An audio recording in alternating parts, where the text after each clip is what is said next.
اربوں روپے کا پیسہ جو شروع کیا تھا طریقہ نواز شریف نے حدیبہ پیپر مل میں کہ یہاں سے چوری کر کے پیسہ ہنڈی والی سے باہر بھیجو، ادھر سے ریمیٹنسز دکھا کے پاکستان لے آؤ، وہی پیسہ بلیک کا پیسہ وائٹ کر لو. خود ہی قانون بنایا کہ جو باہر سے ریمیٹنس ہے کوئی سوال نہیں پوچھ سکتا. وہ حدیبہ پیپر مل کے جو کیس تھا اس کے اوپر بی بی سی کی ڈاکیومنٹری بنی. اسحاق ڈار نے 164 کا بیان لکھوایا کہ کیسے وہ پیسے ان کے منی لانڈرنگ کر کے بھیجتا تھا. وہ قاضی فیملی جو لنڈن میں بیٹھی ہوئی تھی اس کا پورا بیان ہے. تو وہی طریقہ سارا ابھی تک وہ شہباز شریف کا جو ہمارے دور میں پکڑا گیا، ایک ہی تو ہمارے دور میں ہوا تھا شہباز شریف کا جو کیس، وہی شہباز شریف کے کیسز کہ یہاں سے 8 ارب روپیہ اس نے اس کے جو منگوایا وہ فیک اکاؤنٹ سے سارے، کوئی پاپڑ والا، چینی والا، زرداری کا بھی وہی تھا. تو کوئی ان کو پوچھنے والا نہیں ہے کہ یہ اوپر بیٹھے ہوئے ہیں، یہ کیسز ہیں. اور عمران خان کے اوپر کیس کیا ہے کہ جی اس نے وہ القادر یونیورسٹی جو ٹرسٹ چل رہا ہے جس میں سارا پیسہ وہیں کا وہیں ہے، عمران خان کو کیا فائدہ ہے؟ یہ کیس بنایا. ابھی میری بہن کے اوپر کیس بنایا، یہ میں پھر سے بتا چکا ہوں. کہتے جی 6 ارب روپے کی زمین خریدی جب عمران خان پرائم منسٹر تھا. وہ چیک سے زمین خرید وہ پیسے دیے ہیں. وہ 6 کروڑ کی زمین تھی، 45 لاکھ روپے اس کے اوپر ٹیکس دیا ہوا ہے. وہ سارے چیکس ہیں. اور کب خریدی؟ جب عمران خان پرائم منسٹر نہیں تھا، جب حمزہ شریف چیف منسٹر تھا، اور جب یہ شہباز شریف پرائم منسٹر تھا. یہ تب زمین سارا چیکس کے اوپر ہے. اس طرح کے کیسز بنائے ہوئے ہیں. اب کیسز نئے بنتے جا رہے ہیں کہ جی جس نے بھی کوئی کچھ کیا وہ کہتا ہے جی کہ عمران خان کا بھی نام ڈال دو، تو ہر روز کو نیا کیس آ جاتا ہے. میں صرف آپ کو یہ اس لیے چیزیں بتا رہا ہوں کہ یہ المیہ پاکستان کا.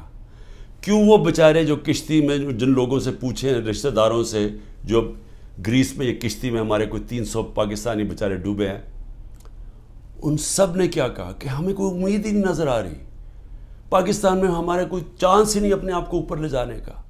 یعنی وہ لوگ اس ملک سے امید چھوڑ کے بیچارے یہ نکل رہے ہیں، پیسے دیتے ہیں، قرضے اکٹھے کر کے نکلتے ہیں یہاں سے. یہ وہ لوگ ہیں کیونکہ یہاں جو طاقتور ہے وہ جو مرضی کر لے، اس کو یہاں کا پاکستان کا انصاف کا نظام نہیں پکڑتا. اور یہ ہمارے سامنے اب بیٹھے ہیں سارے دن دناتے ہوئے، 30 سال سے جو ایک دوسرے کو چور کہہ رہے تھے آج سارے اوپر بیٹھے ہوئے ہیں. کوئی ان کے اوپر کیسز نہیں ہے، ختم ہو رہے ہیں ان کے کیسز. کیس کس کے اوپر کر رہے ہیں؟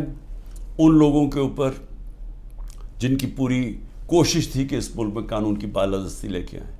یہ جو لوگوں کے اوپر ظلم کیا جا رہا ہے، جو جیلوں میں بھرے ہوئے ہیں، جو ہمارے کارکن ہیں، اس گرمی کے اندر چھوٹے چھوٹے کمروں میں کھانا باہر سے لے جانے نہیں دیتے، ان کو اس طرح کر رہے ہیں جیسے کہ کوئی دشمن ملک کے لوگ ہیں. اپنے لوگ ہی نہیں ہیں بلکہ دشمن ملک کے لوگوں سے یہ بھی نہیں کرنا چاہیے.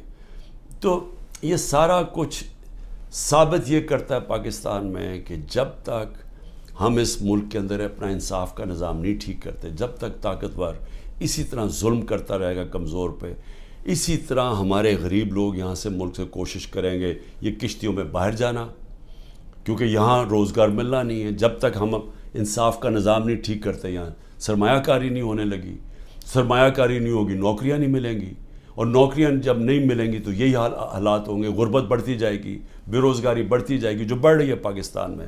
اور جو طاقتور ہے وہ اپنا پیسہ باہر رکھے گا. یہ ساروں کا، یہ جو میں نے نام آپ کو بتائے ہیں، ان بڑے بڑے خاندانوں کے سب کا پیسہ باہر پڑا ہے. ان کو کوئی فرق نہیں پڑا کہ روپیہ گرتا ہے، مہنگائی ہوتی ہے، ان کو فرق ہی نہیں پڑتا. ڈالرز میں پیسے پڑے ہوئے ہیں ملک سے باہر. تو میں آج اپنے پاکستانیوں کو جو آپ کو پیغام دینا چاہتا ہوں وہ یہ کہ دیکھیں، یہ جو اس وقت ہم جدھر کھڑے ہیں یہ اصل میں ہے ہمارے مستقبل کی جنگ، یہ ہماری حقیقی آزادی کی جنگ ہے.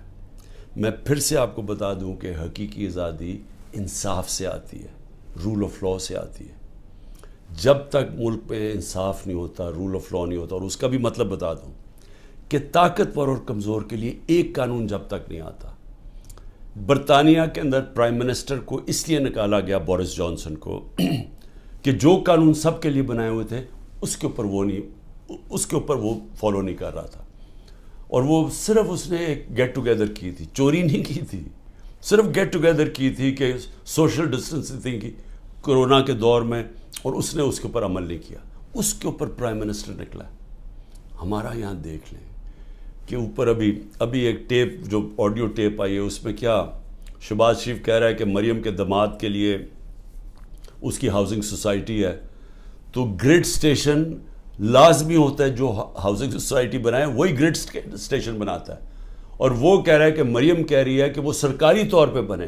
یعنی 70 کروڑ روپے کا عوام کو نقصان پہنچا رہی ہے ٹیکس کے پیسے پہ، تاکہ داماد کا 70 کروڑ روپیہ بچ جائے.